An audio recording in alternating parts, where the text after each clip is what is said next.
Bueno, vamos a continuar entonces con el método ADM. Pues como dijimos, ese es el método para el desarrollo de la arquitectura que prescribe TOGAF, ¿no? Es genérico, por lo que se puede adaptar a las necesidades de proyectos, de sectores organizacionales, culturas organizacionales. Es iterativo en todo el proceso, como dijimos, entre las fases, y cada una de las fases está compuesta por pasos. Cada vez se revisa el alcance, objetivos y metas, los resultados previos y cambios en el contexto. ¿Qué quiere decir? Que cada vez que yo entro a una de esas fases, yo reviso, ¿sí? En las entradas, cómo voy cubriendo, ¿okay? Cada una de esas elementos va a estar afectado en los pasos que voy a hacer de acuerdo a lo que he obtenido anteriormente y si han habido algunos cambios en el contexto. Es igualmente es un método abierto también, porque puedo estar en una fase y no solamente lo de la fase anterior me interesa, sino lo que está pasando afuera. ¿Okay? Pudieran haber cambios. Por eso que la gestión de requisitos es muy importante.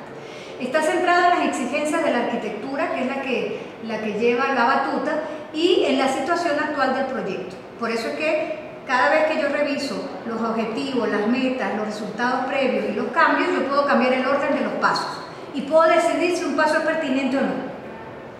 ¿Okay? Las diferentes arquitecturas componentes son elaboradas de manera progresiva.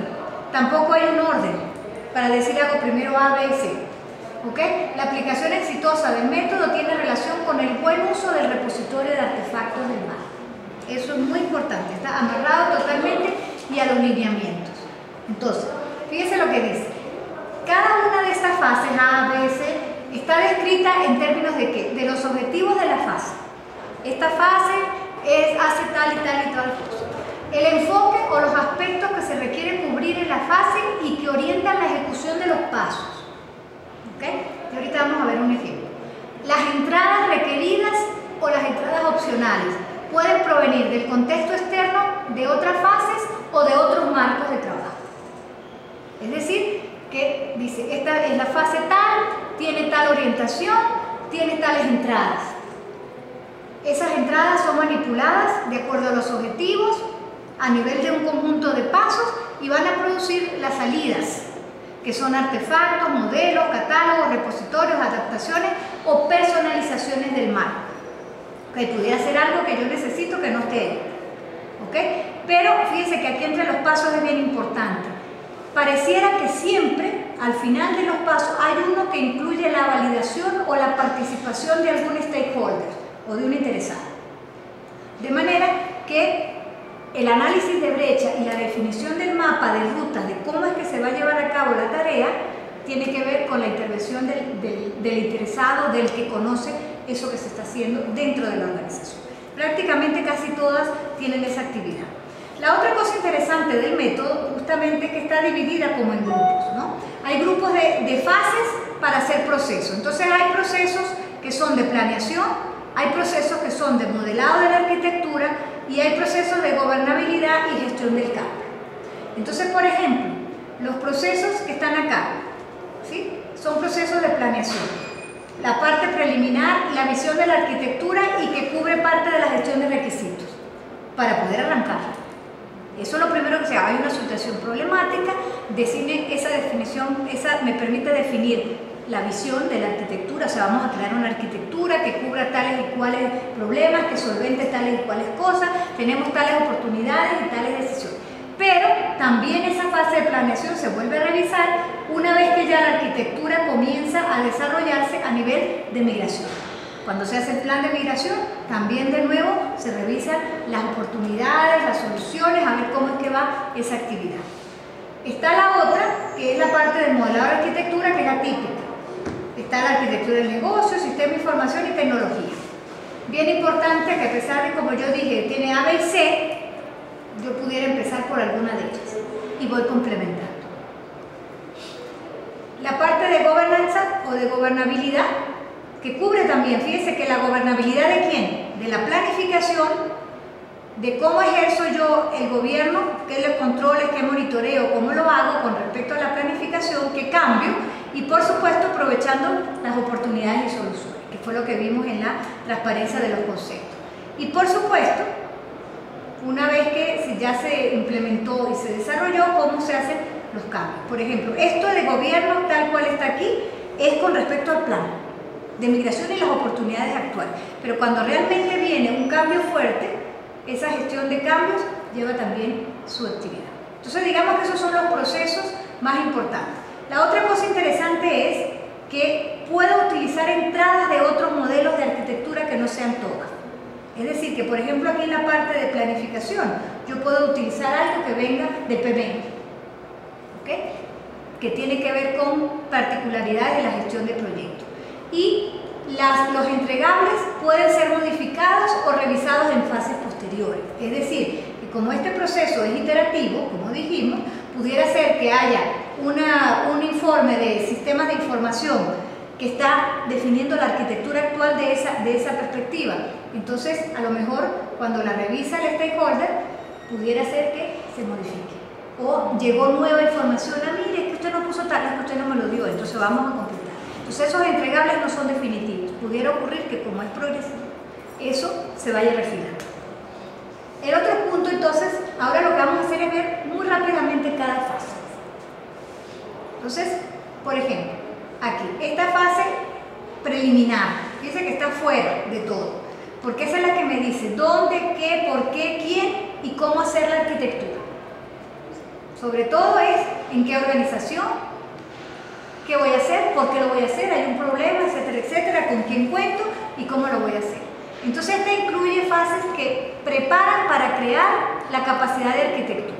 Entonces hay que entender el negocio y el contexto donde se va a desarrollar la arquitectura, establecer el nivel de compromiso con la gerencia, que debe ser alto, definir los requisitos para el trabajo de la arquitectura, tanto a nivel de capacidades como a nivel de arquitectura futura, qué es lo que yo quiero tener, la cobertura o el alcance de la arquitectura, lo voy a hacer para toda la organización, lo voy a hacer para una porción de la organización, cuáles son los principios que van a regir esa arquitectura, es decir, sobre qué voy a basar la arquitectura nueva, porque una cosa que yo digo, quiero una arquitectura tal, pero bueno, ¿cómo es que se va a regir?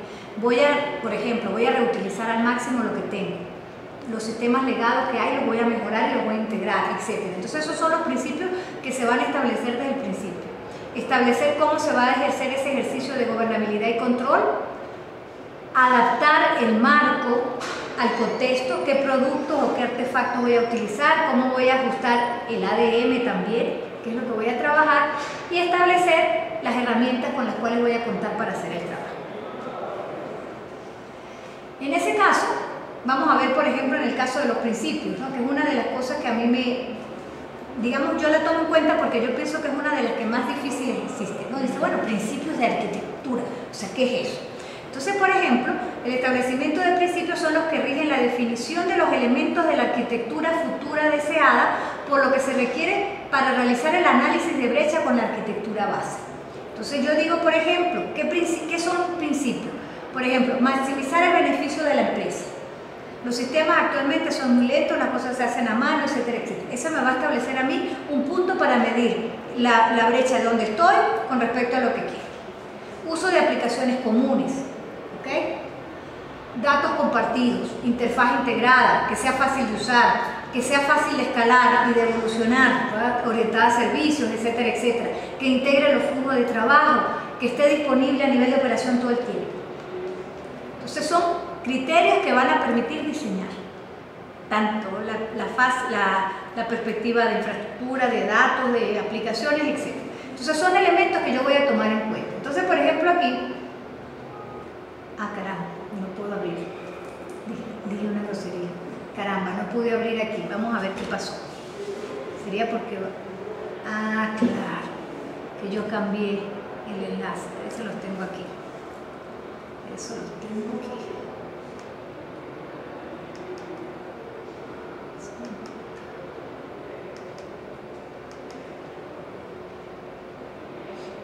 Principios.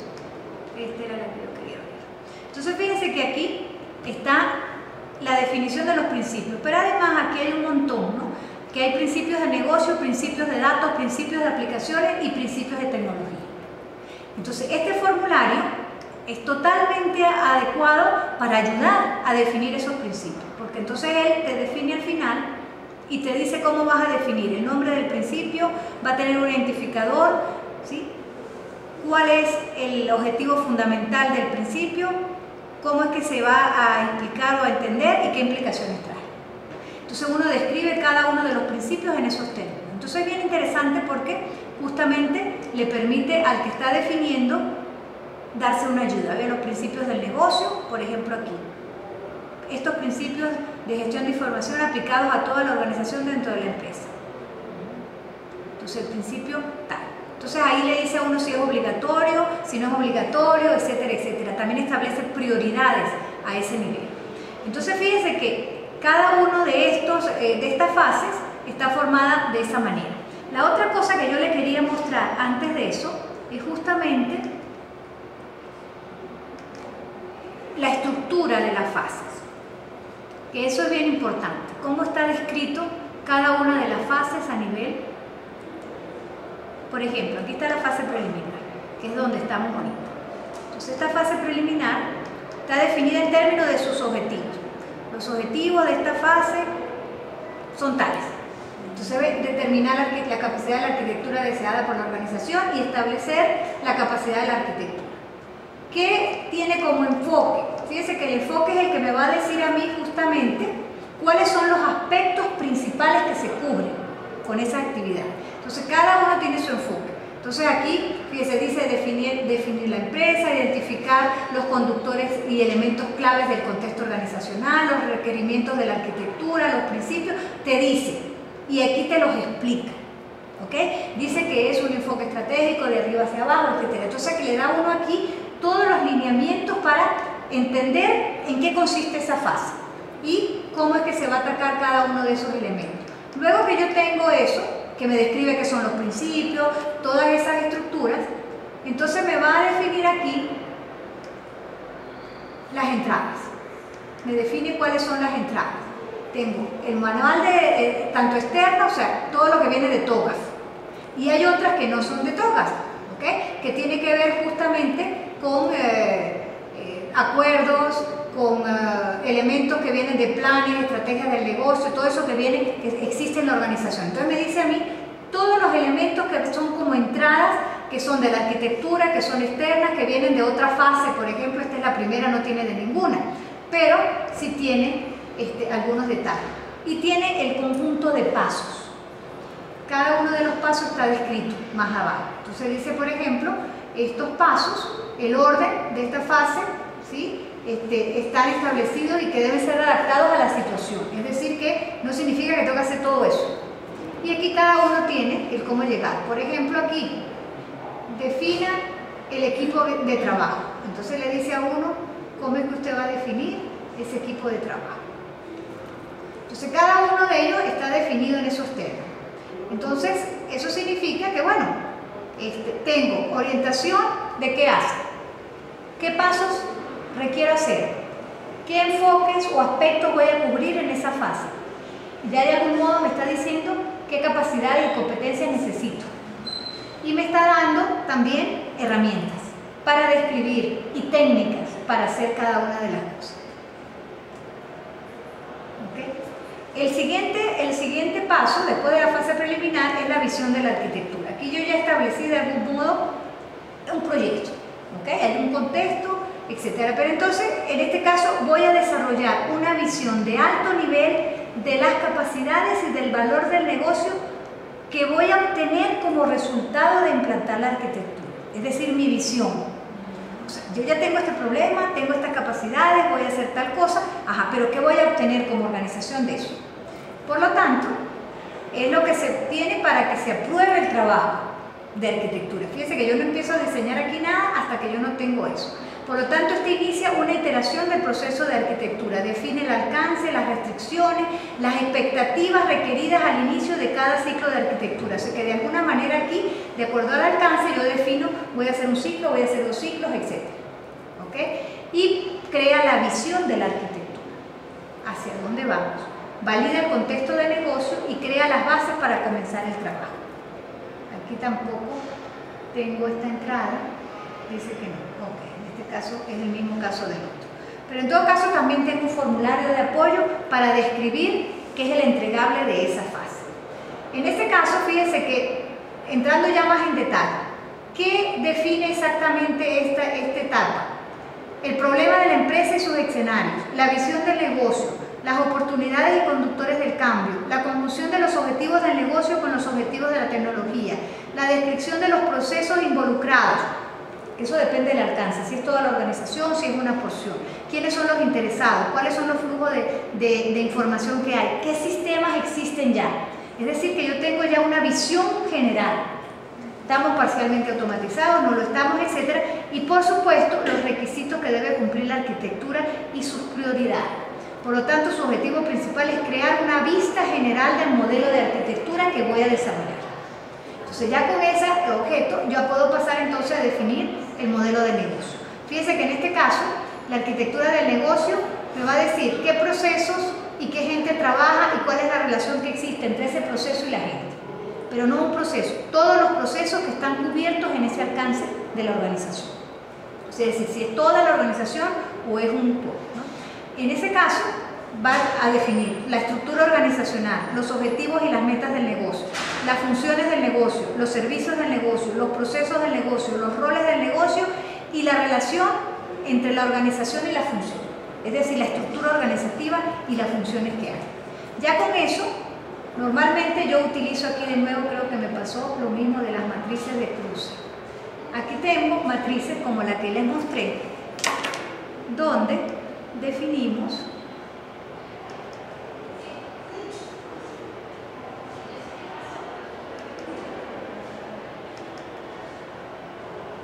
las matrices. Por ejemplo, para la parte de la visión de la arquitectura, aquí tengo una que es la que me presenta. Él me dice qué interesados hay, qué grado de involucrado está, qué categoría, cómo está implicado, etcétera, etcétera. O sea que hay matrices que me van a permitir a mí definir cuál es la relación. En este caso es entre los stakeholders y el compromiso que tienen, pero normalmente, en este caso no la tengo.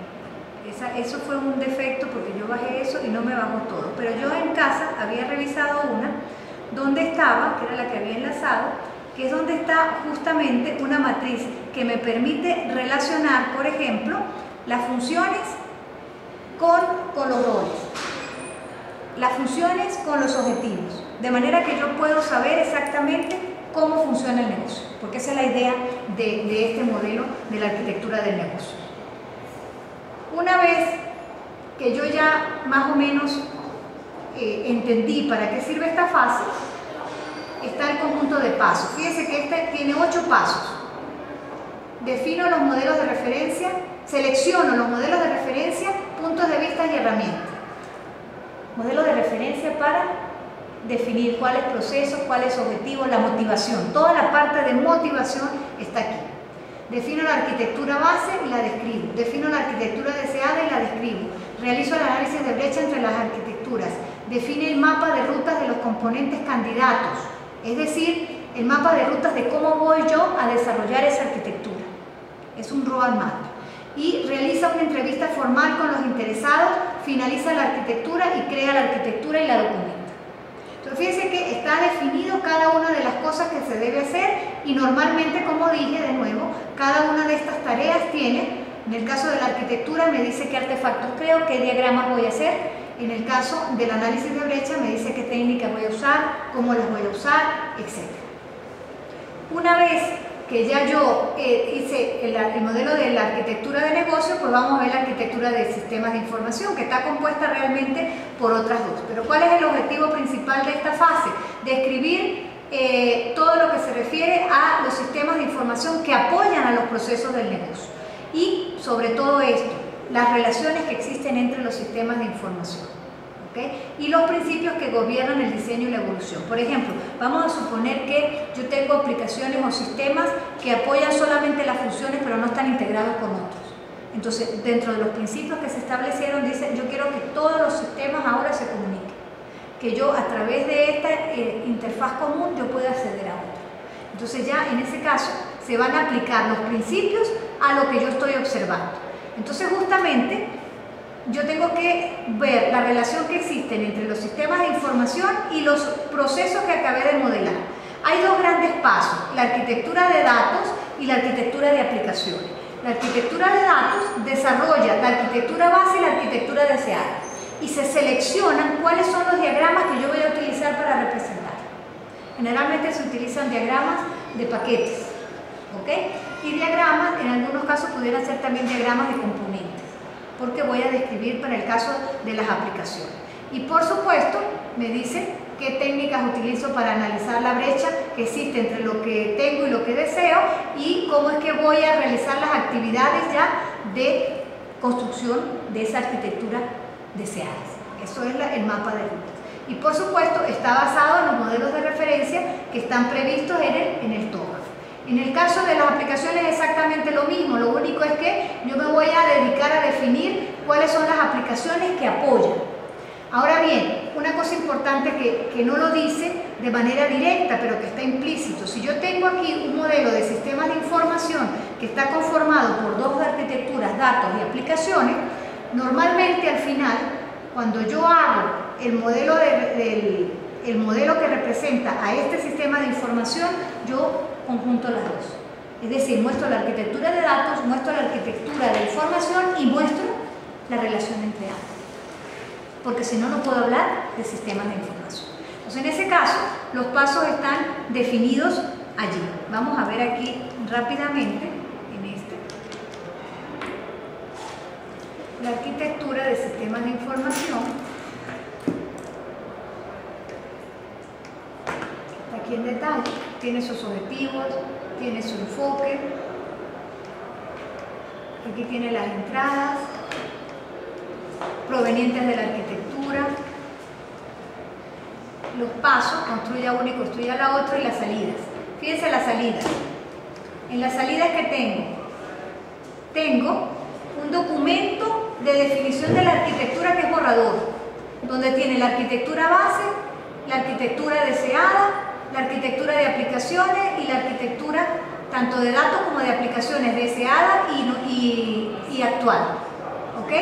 Y sobre todo esto, una vista correspondiente a la visión que tienen los stakeholders de esa arquitectura.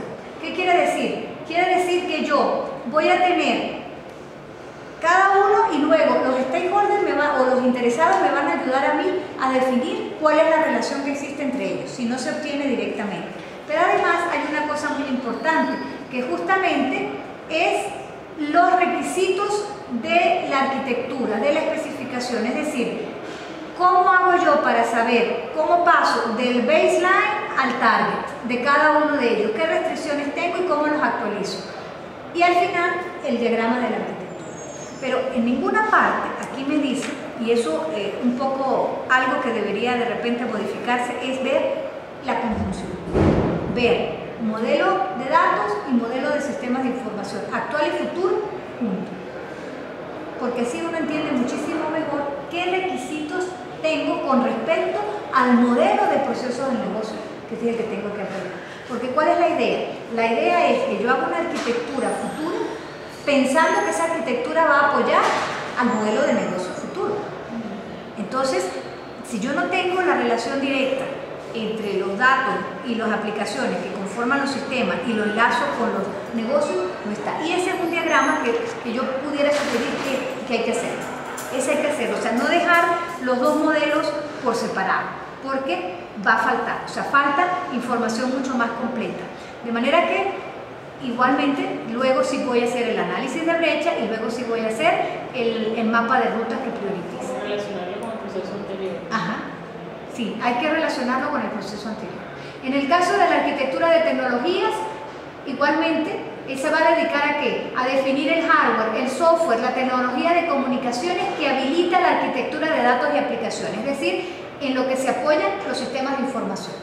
Y si nos damos cuenta, aquí están las tres flechas. La tecnología apoya los sistemas y los sistemas apoyan el negocio. Entonces, por eso es que es muy importante que a cada uno de ellos le entre lo que tenga. O sea, si yo no tengo un diagrama completo de sistemas y de arquitectura, yo no puedo saber si apoya o no apoya el negocio. Si yo no tengo un sistema completo de los datos y la arquitectura, yo no puedo saber aquí si hay tecnología que falta o que está incompleta o que no está siendo apoyada. En este caso sí se basa totalmente esta actividad en el modelo de referencia técnica, porque ese es sumamente importante para poder definir qué tengo y cuál es la relación. Pero fíjense que hay bien importante, que en este modelo se relaciona o se considera de manera directa la relación entre los componentes internos de la arquitectura TI con el ambiente y, por supuesto, con los sistemas que está apoyando. Entonces, en ese caso, también se define un conjunto de pasos, que bueno, no los vamos a ver, o sí, deberíamos verlo aquí, el conjunto de pasos.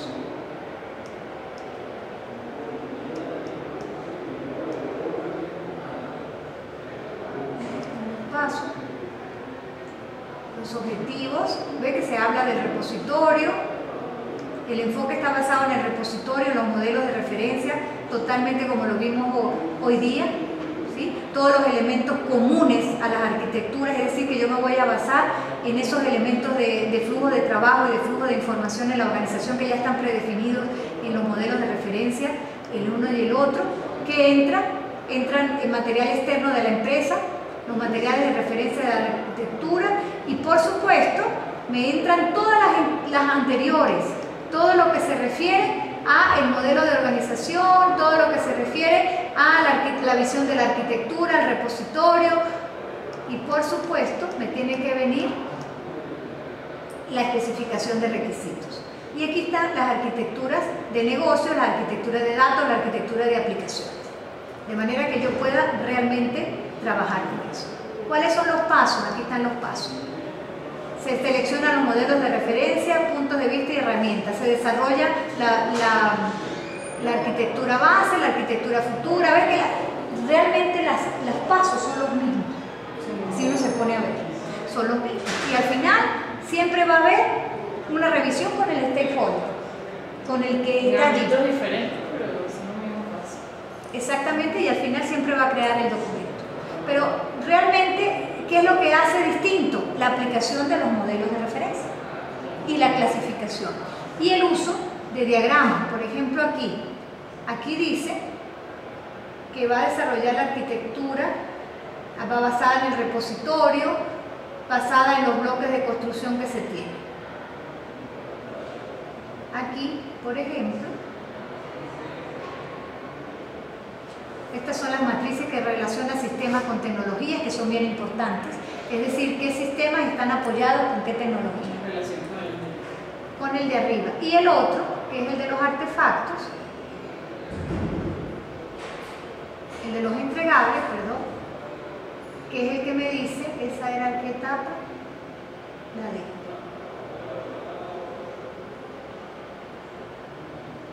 La D no está, a ver. Esa era la otra cosa que decía.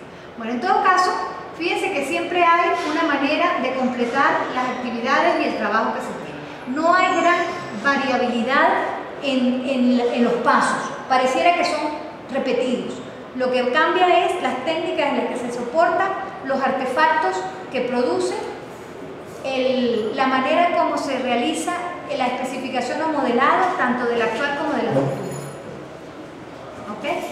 El siguiente paso es las oportunidades y soluciones, que es la fase que identifica los mayores proyectos a implementar. Determina si un enfoque incremental es requerido y, si es así, define las arquitecturas de transición. Decide un enfoque, si hace, si compra o se reutiliza. Si contrata afuera, outsource. Si compra los COTS o si trabaja con open source, por ejemplo. Esas son una de las cosas importantes. Establece prioridades, identifica dependencias entre los diferentes proyectos. ¿Ok? ¿Qué sale? Sale el verdadero mapa de rutas de cómo voy a desarrollar la arquitectura empresarial. Fíjense que en cada una de estas hemos desarrollado mapa de rutas, ¿ok? De cómo pasar de la actual a la futura, tanto en negocios como sistema de información como tecnología. Pero ahora aquí, en vista de esto que está aquí, de lo que he decidido, ya hago un mapa completo. Y digo, este proyecto se va a desarrollar con estas características y voy a trabajar con el mapa de rutas. Por ejemplo, primero que nada voy a trabajar con la arquitectura de aplicación. Esa es la primera. Entonces yo establezco el orden y digo cómo voy a trabajar.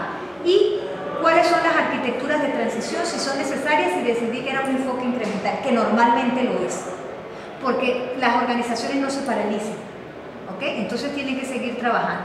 Entonces se hacen los planes de implementación y los planes de migración. Fíjense que el plan de implementación es cómo desarrollo la arquitectura y el plan de migración es cómo llevo a cabo las diferentes arquitecturas de transición, ¿ok? Este es cómo desarrollo la arquitectura futura. Y este me dice cómo voy a llevar a cabo los desarrollos de las diferentes arquitecturas futuras. Porque no es una sola, o sea, son distintas perspectivas. ¿Okay? En el caso ya de que este ya sacó todos esos datos, entonces pasa a la etapa del plan de migración. Entonces fíjense que aquí, como se identificaron proyectos a implementar, esos paquetes de trabajo de acuerdo a las capacidades de la organización se definieron como paquetes y grupos de trabajo.